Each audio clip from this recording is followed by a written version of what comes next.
Hold on, is it okay if we pause real quick? I just Or, went no, we're live. Never mind. Everything's fine. Hi, everybody.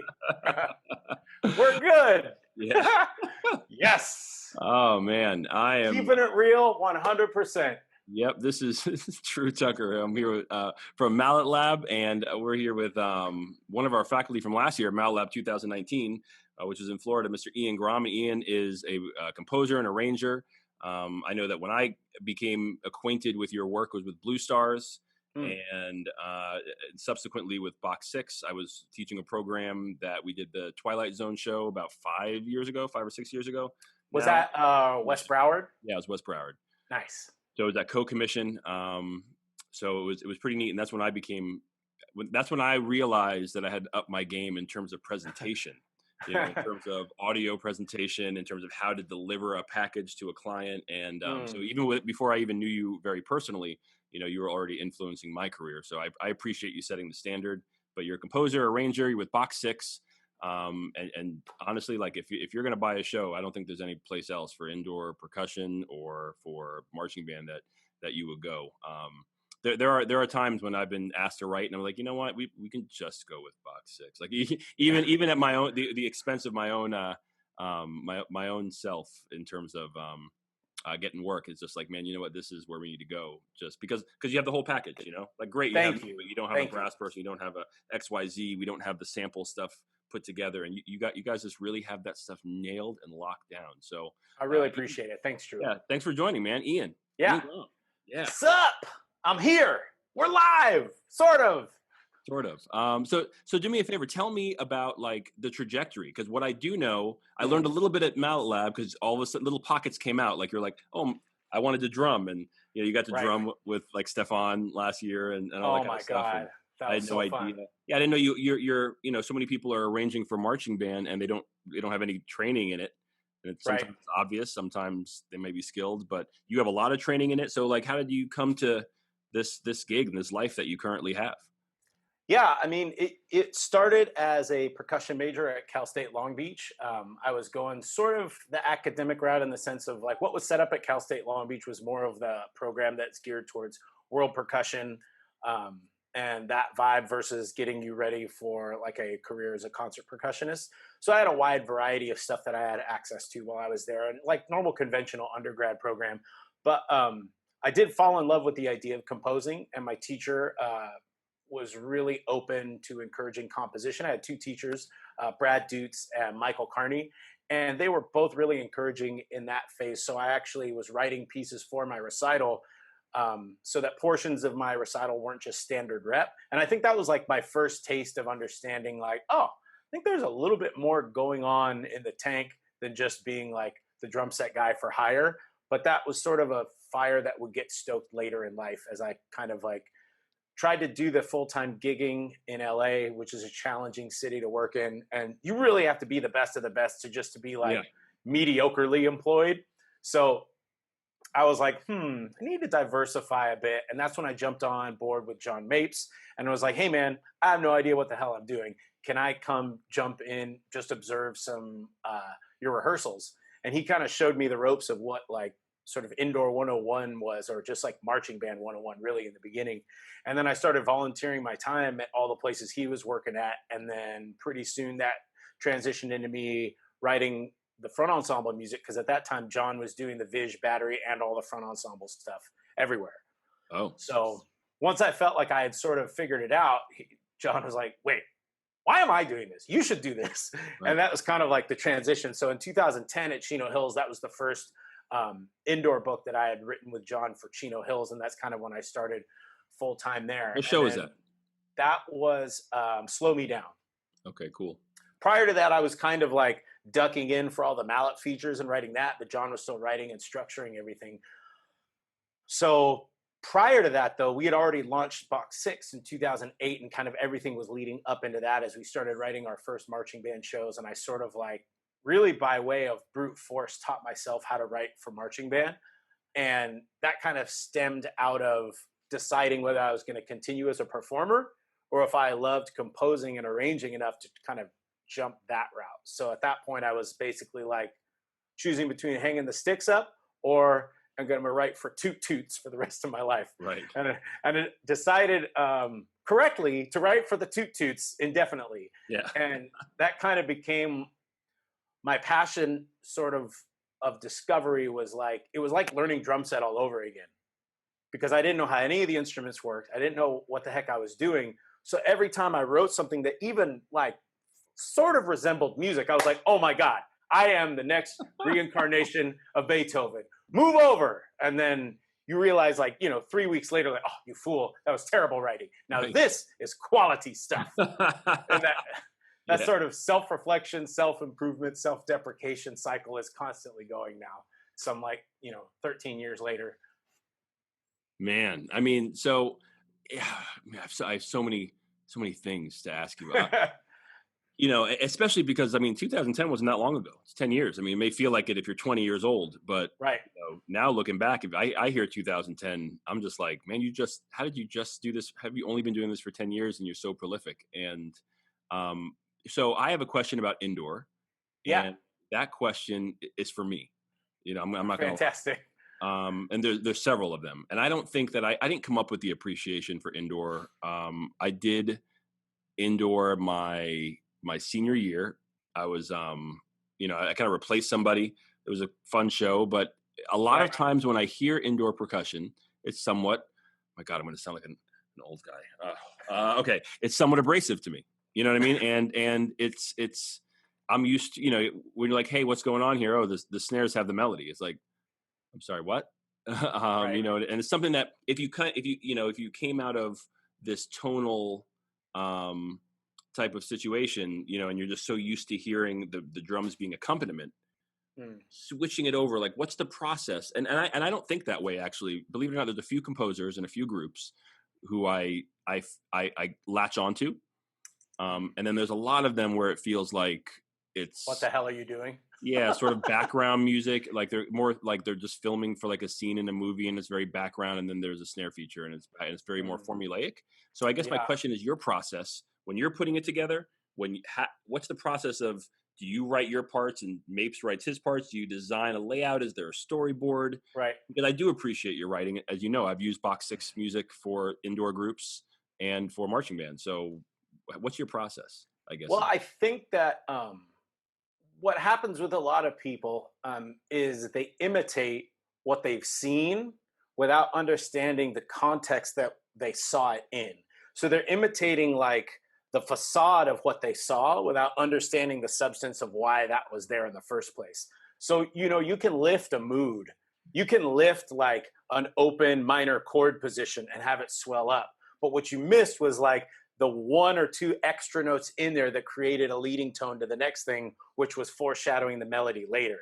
And that, like, intellectual subtext, I think, is what so many people miss in the copycat syndrome of, like, I'm going to take this thing that this group does and go, I can write just like that. So, no, you can vaguely resemble that, but you're missing the actual, like, thematic underpinnings and the consistent use of harmony. So that you don't have a sort of mishmash of styles accidentally used together because you didn't know what you were doing. Whereas the original composer or arranger had a more thorough control of what was happening. A lot of people have accidental results of what they write because they're in an imitative process. And I think you have to get yourself out of an imitative process and always be purposely in control of your motivic and harmonic material so that nothing's like, come back. You're never reeling your music back in. You're pushing it forward and guiding the audience naturally to where you want to go. And a lot of that is primarily done through melody. And too many people just try and do it through chord structure. And although chord structure is familiar to us, the vast majority of people don't have enough context to know what the storyline is just with the progression. So the melody brings the progression to the forefront, and that allows us to be kind of emotionally involved in the arc. But if you don't write with a melody and you're just writing for what works well for permutations, you've already shot yourself in the foot. And I think that's pretty pervasive. Am I wrong in saying that?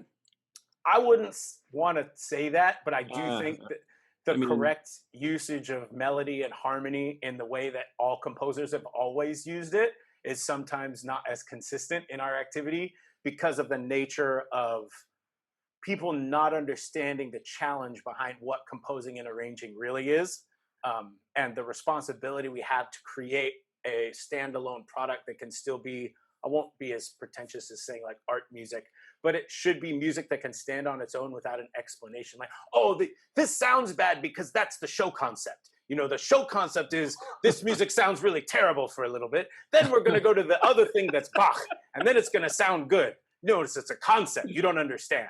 I'll see you in critique. Yeah.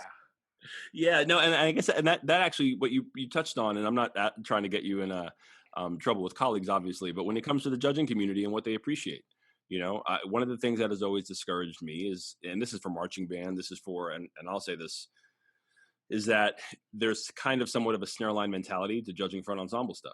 You know, there's kind of like if I don't see everything doing this, you know, and having these permutations and looking visually challenging, I don't realize the challenges that come from, you know, a quality vibraphone line that's dampened and creating a melody and phrasing and all these other types of things. And especially with microphones and amplification, you know, there's a lot of things I feel that could be getting rewarded that don't get rewarded, and they get as a matter of fact, I'll go farther, they get sacrificed for the sake of well, we just got to be impressive and got to put out, you know. I think that is whatever the opposite is of beauty is in the eye of the beholder. Like, the flaw in the system is however you want to see it. If you perceive that your group is not getting credit, you kind of like write yourself into a hole of like, see, we're not getting credit again. We're not getting credit again. You kind of like fall into this cycle. And it's like no one stops and goes like, well, maybe I'm not bringing attention enough to the things I want to get credit for. So I'm not allowing the judge who has to take in 45 kids on the floor. And you're like, but my vibraphone pedaling, that's super low on the totem pole when your snares are having themselves. Or if the marimba on the left comes up with a lobster claw and the right hand's a crab claw inverted to the side, and you're like, oh, but we're doing so much. It's like, you can't put the cart before the horse, in the sense of like, most groups, when I hear their complaints and I go back and watch the group and I'm like, well, you don't sound super great. You're not overly musical. And then there's a few shining windows where it's good, but that is mitigated in appreciating that by the errors that are happening on the outsides. And I think the first thing to do is like, you know, blame the community or blame whatever. But I think there's also the responsibility we have to do of making sure we're bringing forth a clear picture. And if you want credit for something, you have to structure the ability to take that event in with space in and around it. Otherwise, it is a detail that you put in that's part of the artistic craft, but you're not going to get, you know, a special award for doing it. Wow, yeah, that's a great perspective, and I think that's a great perspective that's needed, because you know you do have a lot of people who will use that as an excuse. Well, we're not getting credit for this. Well, yeah, your snares are bagging it. You might be doing this thing, but right, you know, it's not appreciated because of how you arranged it and because of where it's at and because, you know, everything's happening at the same time. So that's definitely appreciated. I think there's like successive chambers of success. Like, once you have proved a certain amount of clarity, boom, door number one opens and you can proceed to like the next level of appreciation. But when there's certain things that aren't happening, like if your group's not vertically aligned, everything's out the door. You've ruined everything. That is like, for me, like the musical backbone of everything is like your ensemble has to be staying together. And if it's not together, you're not playing music anymore. You're falling apart. Then the next thing is, go ahead. No, I was going to say, now you're also, and that kind of just brings it to the next point. You're talking about vertical alignment, which matters in terms of your harmonic structure and what you're arranging, but you also do a lot of education, or you have. I know you're not the guy, and maybe you still are, the guy on the daily grind at like Chino. Oh, hell yeah, I am, bro. So you are. Yeah. All right, clarify. Absolutely. Clarify. Oh, boy. So when I got gray hairs to prove it. I didn't even know I had them until this quarantine. But what do you, man, this is a loaded question, but as a front ensemble, I mean, your kids are so skilled at Chino. Like, we'll stick to the high school level, because Pulse, I mean, you could pick them. You could pick them how you pick them. And I'm not saying that nothing goes into making those kids aligned. Of course. Obviously. But when you come to high school, you're kind of stuck with what you got, you know? Right. So I think the Chino Hills question everyone asks, like, what's in the water? What is in the water? The middle school theater is also pretty incredible. Yeah. And that is like obviously a huge, possibly the biggest advantage, in the sense of that indoor program at Townsend Junior High is actually there's no water in California. We know that. Yeah, exactly.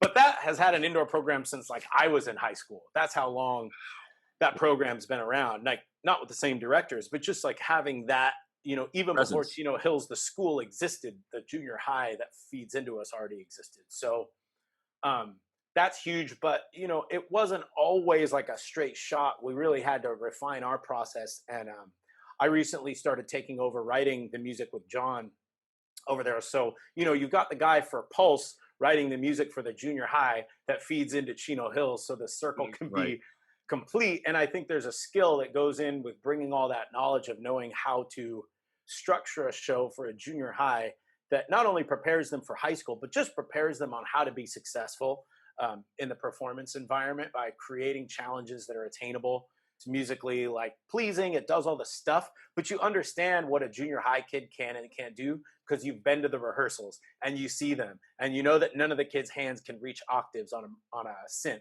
and all these things that you start to like, amass into your knowledge. That translates into the culture of the kids feeling like they're more part of the system before they arrive at Chino Hills. And I think Because that's something that people discount. People will see a Chino and be like, "Oh man, you know, that's just them, or that's just this high school, or that's just California. There's a lot of kids over there, and they have all of these." And like, there's always challenges. And obviously, if you're in a place with no instruments and a middle school that has X, Y, Z, but right, if you're, it takes years to right. build a program like that. You don't wake up and say, I'm over here at this school, and because it's like, if you know what I mean, like it's such a long-term developmental process.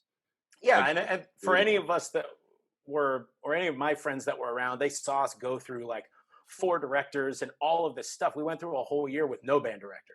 All we had was a substitute teacher. So we literally had 0 band director for an entire year, went to Ohio, did the whole thing. So, John and I, as well as the rest of the staff, have to be extremely involved all of the time. The kids are like anyone else's kids. If you don't kick them in the butt, they will not practice. If you don't properly motivate them, if you don't create the culture and the structure, it doesn't just happen by itself, but it does become more of a machine as your teaching methodology becomes better. And I think that's what we had sort of learned over time is like, we can create more consistent turnover if our teaching is more consistent. And it's more like every year we trim the fat and we cut out the exercises that aren't doing anything. And we focus on like, what are the things that actually get results in the amount of time we have? And what are the things we can do to keep the kids motivated to stay in the program versus just trying to get them good, so good, so good. Oh, you quit? I thought you wanted to be good. People will burn their kids out. And I think all of that stuff kind of combines together as part of the skill set of building a program. Yeah. That's some useful and valuable nuggets that you have there. You know what I mean? Like, you can't, that's especially just building a culture that's about that, which is going to apply to everything you guys do. Like, you touch this or you do that, you decide, hey, this year let's do a world premiere.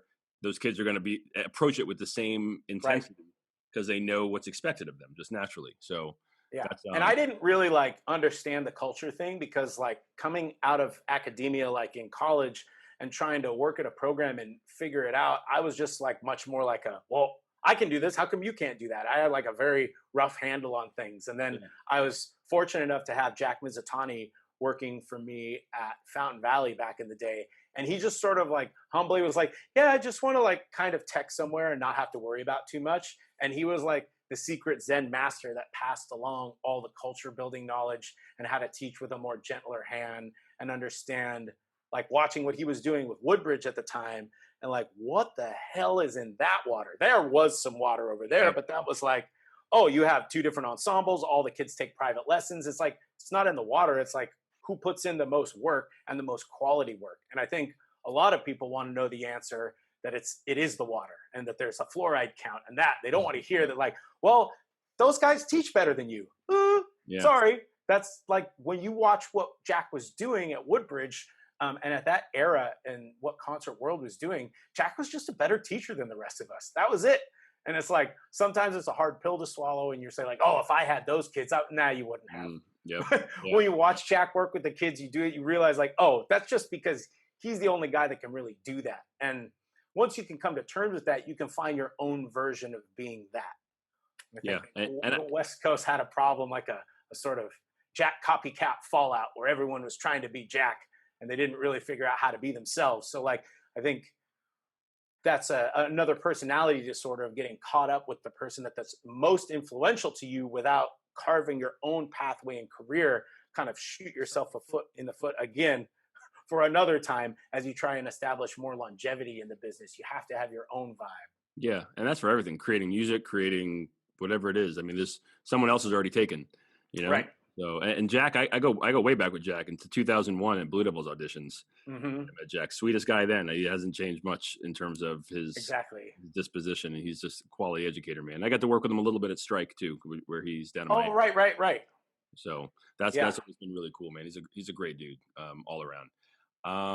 My next question, I got two more basic questions really, but one, I just want to know about Box 6, like not in terms of the creative, but what exactly separates you guys in terms of, and feel free to be as self-promotional or lack thereof as you want, but I could easily be like, I'm a huge fan, I'm a huge fan. And so my last couple of years at Boca Raton High, we did a concert. Well, the last year actually, we did a concert group. And you guys did Timeless? We did Timeless. Right. You hadn't at that point. I remember I called you and said, hey man, I love this concept. We love this concept. I didn't really have the time to write it, but more so than that, like I wanted to make sure the game was played and I wanted to learn because I'll write for a pit all day, a front ensemble, but when it comes to indoor, I wrote the first year. We did 3 years of indoor concert, 4 years. And I wrote the first two, and one of them, we were so clean and so good, but we didn't get, it didn't really translate in terms of the game that we were in the arena and the audience that we were applying it to. So the next 2 years I had Matt Hernandez. I got a Matt Hernandez book one year, and the year after I got one of yours that I was really, I really liked. And I said, you know what, this is a good opportunity if I can get a hold of this book, because it wasn't written for concert. Right. To see it, and then also be able to see if I can take those ideas and bridge them, and see how I can do that and learn, like, what's he doing here? Okay, here's what he's doing. And really, between those two books, and Matt's was great also, be able to learn for myself. So using your book was like school for me. That's cool. Thanks, man. Yeah, it was amazing. So, I mean, so I'm a huge fan is my point, the long way around to say. So, what things are you considering when you're creating pieces for Box 6, or you're thinking about co-commissions, or you're thinking about these types of things when you're creating any piece that you're going to put in place? What's the checklist? Are you just like, all right, we're going to make this, we wrote this piece for our marching band, we'll just throw that up there. Whatever we gave to them, we'll give. Or is there like the Box 6 way? And are there other arrangers? Is it just you? Totally. So I think, the number one advantage of our thing is everything is in-house between John and I, and that's it. There's no other music contributed or done by anybody else except for us. I think there's a challenge inherent with jumping into arranging for wins when you're like a percussionist. I can counteract that with 13 years of being in the trenches, 15 years of like really teaching band, but like 13 years of writing my music and directly and being in front of the Win Kids, sometimes having to teach the Win Kids without a band director. And like, I know the difference between, I know that's what Crown does. Yeah, I know what this group does. Like, I know what this does in front of the kids, how it works, what it's going to sound like in person. And I think that success can be parlayed into two different roads. You can have someone that knows exactly what to do and how to do it, or you can have someone that like knows how to program a show but might not know how to put all the pieces together. And you usually have those like two people in a program. Like, you've got the arranger that knows how the instruments work, you got the program coordinator that knows how to show has to work, but now you have to have those people be in sync for an entire production.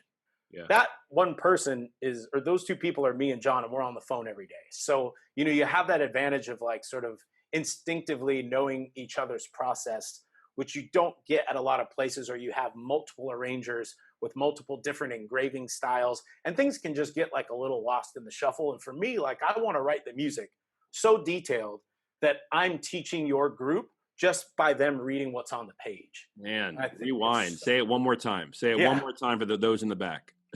I just want to get to the point where people, and I believe that hopefully my work is at that point, but you feel like I'm in the room teaching your kids by them just reading what's on the page. That's a standard. Because I think it is the standard. It's the standard in any serious piece of music. It's like, how much time do you have to waste explaining where's the release, or like, where should the vibe pedal lift, or all these things. It's like, if you can put like at least a phrase marking, if you can put some stickings in, if you can put some mallet suggestions, that's step one. But like more globally, knowing like, if I write this moment, this is going to be a disaster if I don't give 12 bars extra for the soloist to get to the microphone, and then 12 bars for that soloist to get back. Like, that's weird. You just played a giant screaming impact, and the very first thing is a trumpet entering in on a high A pianissimo on a solo mic. That sucks. That's a terrible idea. But until you've failed at that, Right. you don't bring that like knowledge to your bass. So like, I'll write in the parts, like, make sure soloist lays out for the last impact. And like, I try to put those little nuggets in there that partly a gift to the director and also to the students to know that I didn't just like reduce your part and put it there. Like, I'm taking into consideration of what your horizontal experience is. And I think so many arrangers just are creating vertical moments, and like the real artists, when you look at like the great masters, were horizontal masters. They knew what the viola player was playing, the journey they went on. So I want to be more conscientious of like, what is that student experiencing through the course of a piece? Right. And people will go like, well, Ian's not really a wind guy. I got this one piece and it did that. And I'm like, okay, that's fine. I'm always improving my process. But what you will find is then when you A/B some of these things, the psychology of what the audience is taken in, coupled with what the students come in, sometimes it's a bigger deal than just like, oh, well, this fingering works great for this instrument. There's a certain amount of mechanical knowledge that's helpful, but I hear so many people's music that sounds like they're only trying to play the right notes that work well on the horn, and everything sounds like mediocre band music instead of sounding like music that people want to give a crap about and that want to be in the program again. And like, these kids, they don't really listen to band music. So like, you have to write something that's contemporary enough for them to care about. Because if the kids don't care about it, it's like, it might be the hippest wind ensemble piece in the world, but if the kids are like, meh, it's kind of lame. Yeah. Yeah. So it's like, how do you balance all that? And I think that's what our indoor influences sort of helped inform how we keep modern without going so far into the film score modern realm that everything just sounds like a film trailer cue. Right. Everything's 2.5 minutes. It's got the ramp and the build, and then the open breath space with a choir, and then it builds back up. It's like, how many times can you hear that before it's like, doesn't sound like music anymore? But what about, and one of the things I thought was really interesting when we played it back at West Broward, like that co-commission, was that there was different, you had different levels of it. Like, right. I mean, that was when I saw that, I was like, and this is before I knew you, obviously. I was like, I wonder if you just took out a bunch of diddles and if you run and just put the skeleton of a couple runs in there and called it a day.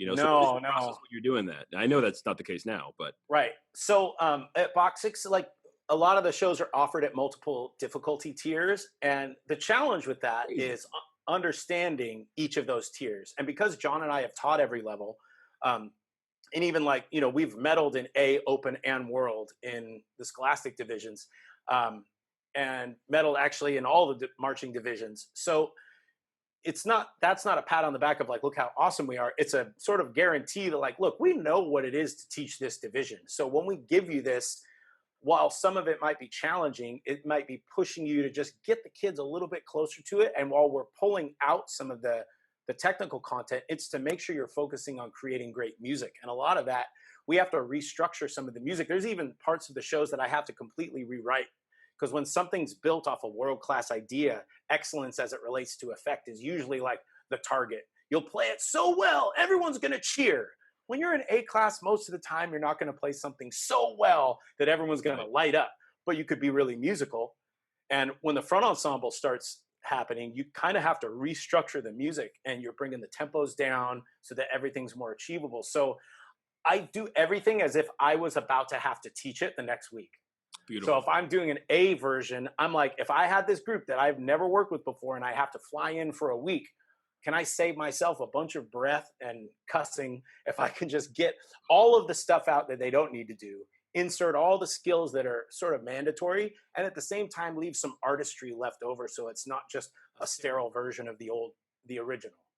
Yeah, and that's deep, man, because because that was a concern. I was like, man, is he rewriting the whole thing, or is he just watering it down? I know that's a better thing I should say. Was he just watering it down? But it seems like there's actual considerations that are more than just, well, instead of a run for 16th notes, it'll be 8th notes, or instead of stacking this chord, we'll just empty it out to 1s and 5s, or whatever the case is. It seems like there was definitely more considerations than that. Like you were writing a show, even though you were taking it, maybe a show that you had intended for world class, maybe you had written it for XYZ ensemble, but then you took a fresh look at it and then said, here's the moment, how it needs to build. And like, I'm not going to have in the ballad, like you're not going to have an 8-bar long tone, you know what I mean? Like, right, exactly. You only have 4 brass members and tuba players. So anyhow, well, we do because we pivot like at some point in the season, and we have like a whole month where all we do is the revisions of the shows before we publish them. Anything that was like, ooh, that didn't work live, let's redo that. And then let's do all the hosed versions and let's make them really good so that everyone feels like no matter what they get, they felt like the product was made for them. And while we're doing that, we're not writing anyone else's music. Fall's already done, winter hasn't begun. And we do like over a month where we just focus to make sure that all the new versions of the shows, and some of those come out better than the original, because you kind of like, after a whole season off from it, when you revisit it, you're like, that is why that pacing moment was quite awkward. So they really get like a 2 or 3 times over rep to kind of trim the fat and make sure it's really concentrated, versus a lot of people that are publishing, they might get so busy they have to just like post it. And sometimes just posting it, the show's really great, and sometimes it needs another look. I always feel like my stuff needs another look. And so it's box-6.com, box-6. And I'm going to ask you one more question in terms of your preparation. And it kind of came up in this Front Ensembles Arranger page on Facebook, which is, can you, how important is it to give the students, to give the band programs rather, a great sounding comp, mock-up, or the MIDI file? And how important are those sound files? Yes. For me personally, it's the most important thing you can do. It is your calling card to tell everyone how much you care about details.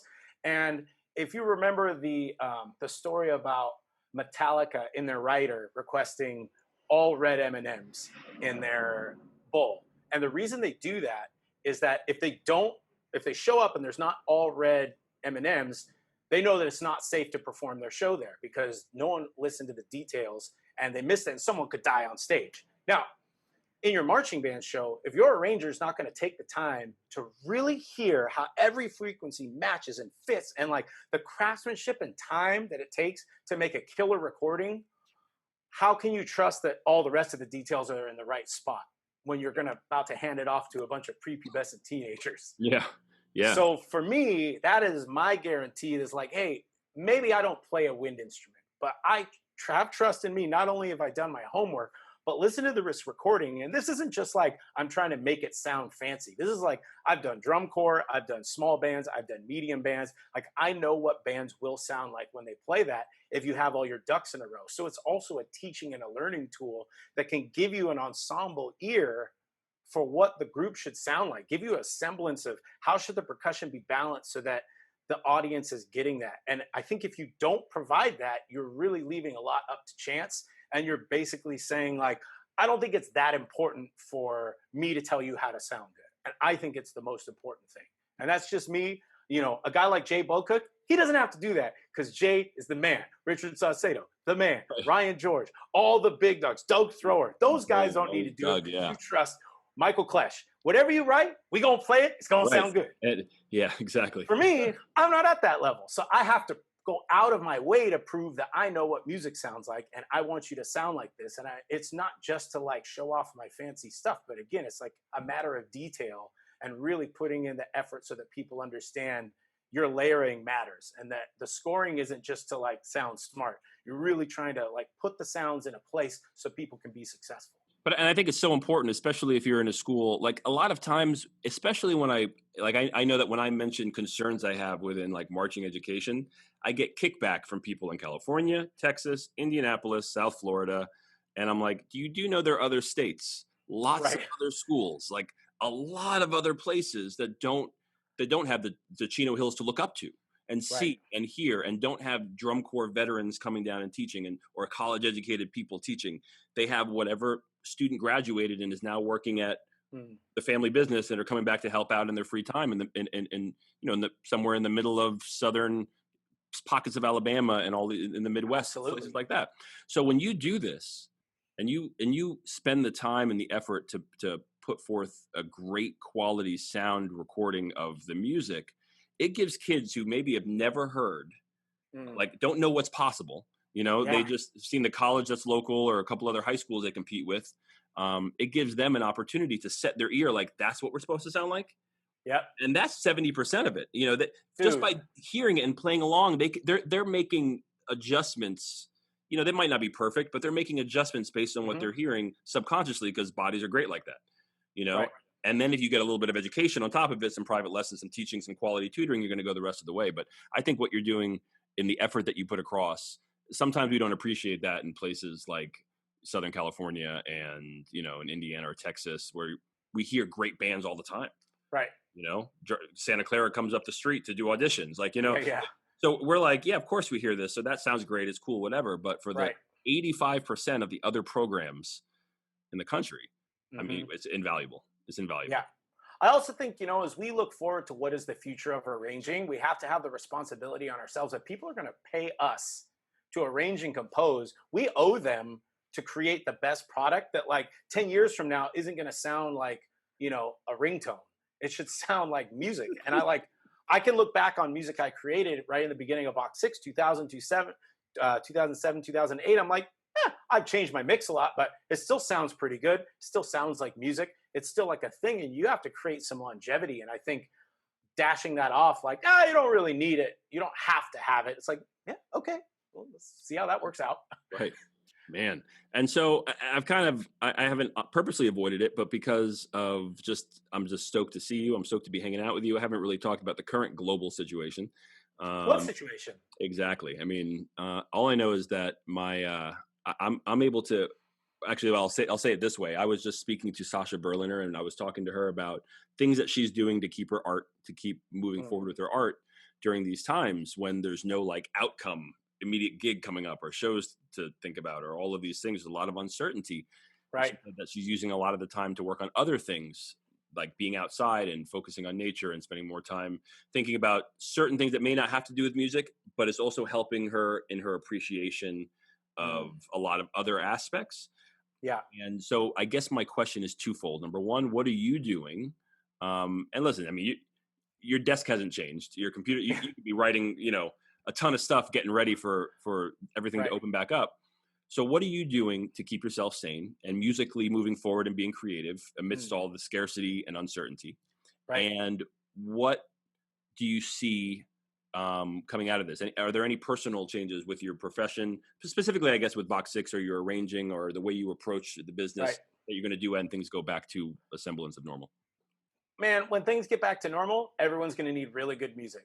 That's it. I'm just trying to write really good damn music. I am trying to, like, anything that I found was a deficiency. I've dug in really hard on the Marching Arrangers page to try to glean as much like tribal knowledge from that. And it's like, what are things that I want to know more of? And like when I speak of like specificity of control and like the audience, like that's also in your orchestration. Are you 100% in control of everything so that all your choices are purposeful? Even if you make a less than optimal choice, is that an informed decision or did you do it by accident? And I think that's my own private level of nerdery that keeps me motivated. But you know what? There's a humility there too that's really appreciated. I know by me, and I'm sure by everybody else in the comments that I've read.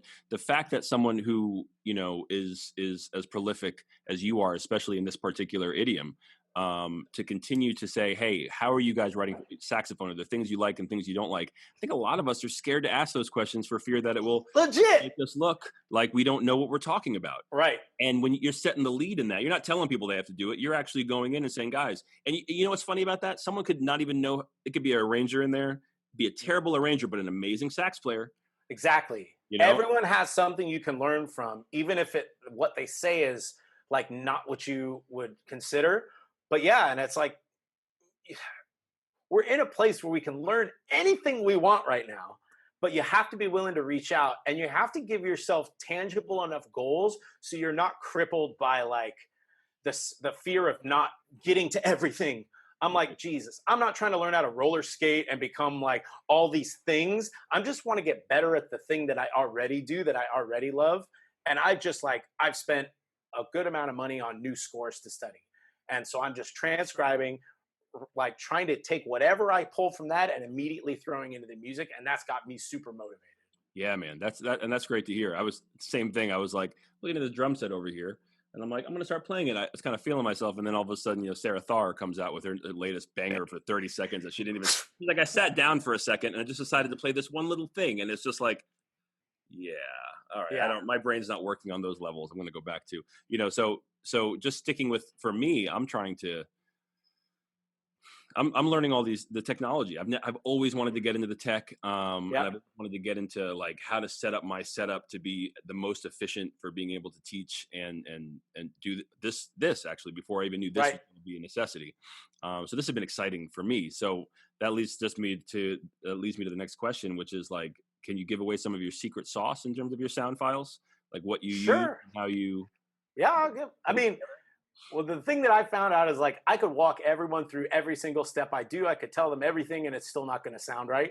So it's not really like, they're not like secret recipes like KFC's like ingredients for the fried chicken. It's more like the instinct and the ears I can't teach, but I can like say what libraries I use. You know what I mean? I guess. Yeah. It's like, oh, I use this, I use that. You're like, nah, my secret is spending enough time in front of a group that you know the sound that you're trying to imitate in the first place.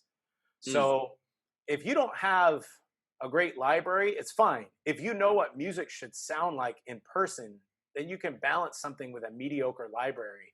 And I think so many people spend so much time just trying to sift through libraries. Look, man, I use 2 libraries. I've got East West, the Composer Cloud, but mostly I just use the Symphonic Orchestra Gold.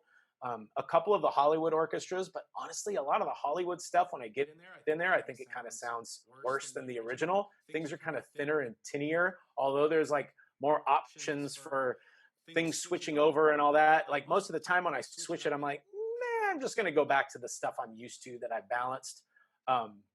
Use VDL, and I use a bunch of Omnisphere for my layers. And I'm so lazy, I haven't even upgraded to Omnisphere 2. And I would say like 90% of everything I do is on that. And I use Abbey Road drums for the drum set, and Contact's band library has some saxophones. I actually use those saxophones.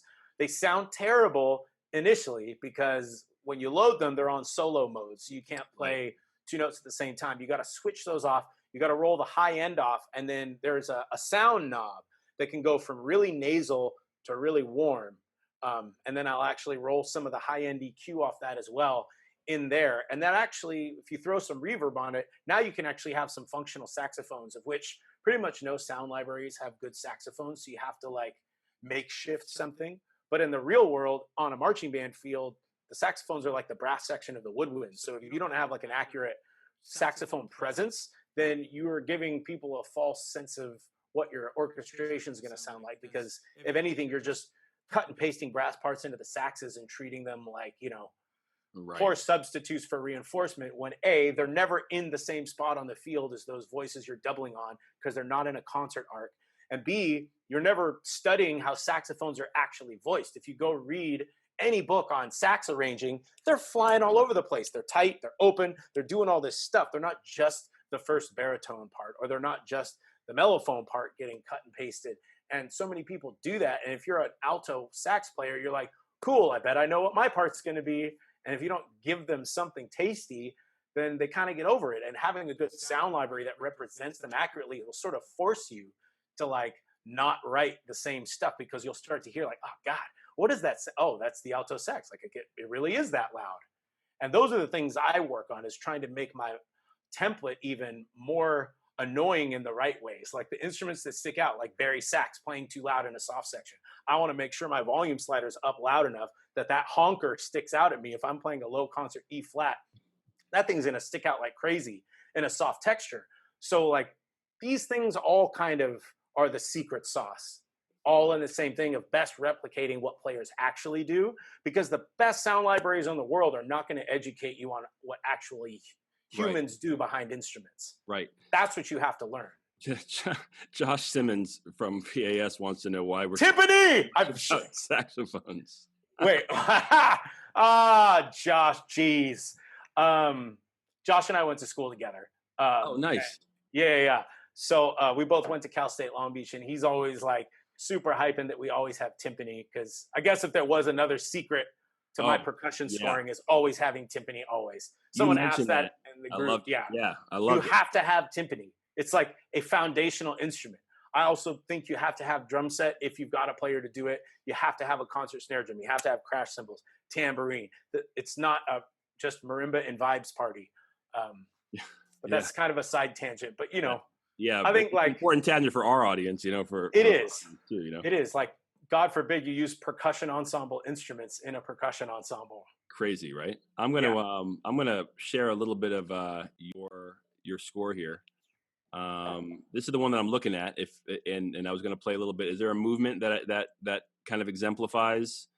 I'm out of a hat because they're all great to me. Let's see. What are we trying to listen for? Just the arrangement, your sound, the quality of the product. I guess go back one and go to one of our recent shows, Ripple Effect. Oh, cool. Yeah, click on that one. What movement? You can just play the first one right away. This is going to be largely percussion, but you can kind of get a sense of the audio production. Awesome. I alone cannot change the world, but I can cast a stone across waters to create many ripples.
Man, that's something though, man. That's what I want to sound like that. That's old Hans Zimmer D minor. Now is that original or is that? Yeah, that's all original. Well, original in the sense of like I'm always heavily influenced by like John Williams, so that da da da da da da da, that little minor arpeggio theme is like very common in his sort of music. Really like an all music, memorable melodies, outline chord tones. So you've got this da da da da da da dum. That's just the recurring motif, and I think when you can present something that's that simple, it's really easy to then stretch that out over an entire phrase and develop it. And then when it happens over and over, I think the one that I accidentally ripped off, it's like the Mockingjay theme. That action. Like you can only. I didn't think of that though, and you can only do 1 3 2 5 in minor so many different ways. So right. You know what I mean. But I think having that is like a good example of I saved the wins for the end, but the way we did that live was having that flute soloist inside of the percussion, and you hear this theme presented over and over again, and then when it comes in with the band, it's in the big grandiose sort of fashion that you're used to hearing. But a lot of people write an impact just for chords to be loud, and essentially the trumpets or whoever are treated like the organ patch that sustains, versus treating the melody inside the impact is still like a vital part of it. And if you listen to John Williams' music, he always has the melody embedded inside of an impact moment and an arrival. And that's what creates the difference between a marching band playing loud and an ensemble playing a segment of music that has emotion, because the emotion's inside the melody. Then the melody sort of informs what the alto voice should do, instead of just giving the mellophones cool rips, which is fine, but it's kind of like just playing an impact and having the mallets do runs. that are just like in the key of. It doesn't heighten the emotion because it's not taking the harmony another direction. You know what I mean? Man, there's so much, man. We can go on forever, man. I just appreciate you being here. I will tell you, one of my favorite arrangers when it comes to how you've put the vibraphone within the front ensemble. I'm trying to get better at it every year, man. You always inspire me to like think outside. You know what? I thought about this the other day when you posted it. I think if people thought of the vibraphone treated more like how the harp is used in orchestral music, people would find better ways of using the vibes to operate within the ensemble the whole time. Yeah. Because that cascading effect of highlighting the harmony through arpeggiations and all that, and leading with soft mallets and opening up the range and really just displacing the notes so you can hear everything is very idiomatic to the vibraphone. And I think like that is more recently what I've been gravitating towards, is thinking of the vibraphone as the percussion harp. And if you can voice it like that, you'll hear like all these new sprinkles of color start to happen in your writing. And don't put Glock with it. Don't put marimba with it. Let the vibe voice just speak, because it's really beautiful by itself. And its tendency to get coupled and highlight with everything else, you lose the magic of what the individual voice actually sounds like. Yeah, and that's the big thing, is developing that appreciation for the instrument, especially from the high school and primary level. You know, it's sometimes it's less about, you know, will you get credit for it, and just more about, you know, your students developing an appreciation for every instrument in the ensemble, you know, and just being okay, you know, hey, you're going to play snare here. And, you know, and then sometimes just the way we approach it and we talk about it, and we, you know, do we talk about like, okay, you're over there playing the cymbal, who cares? Who cares when you play that? Or do we spend some time saying, why did you play it that way? You know, right. You should, where are you? Why did you do that? Right. You know, so helps them to just build an appreciation for the importance of their doing, regardless of their experience level, you know? But I appreciate you, man. I appreciate you a lot. I appreciate you too, brother. Just last question, you know, Box 6, what are you guys doing in this time to reassure people for this next marching season? We don't know knows anything, so got to move forward. Right. So we have a peace of mind policy set in place where essentially if you buy a show right now and your season gets canceled before you get to compete, you can use that show the next year free of charge. If your season...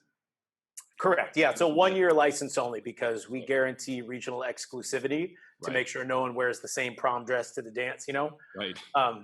So we want to make sure that if you didn't even get a chance to compete, you can use that again if it's COVID related. Or if your season gets cut halfway through, we work out sort of a prorated deal depending on how many competitions you went through. You know, everyone's trying to figure out a way to be flexible while also maintaining our businesses that are our livelihoods. So, you know, I think everyone understanding on the director's side, knowing that we're not trying to hose anyone out of money, and everyone understanding that all of us as arrangers, as a body, are trying to survive through this until we get to that vaccine point. If everyone's willing to like give some flex and some trust, I think everyone can come out of this, and hopefully it'll just be a distant memory soon enough. Yeah, I hear that, man. I hear that. Mm-hmm. So, but man, hey, Ian Grom, composer, arranger, marching band guru, all around nice guy.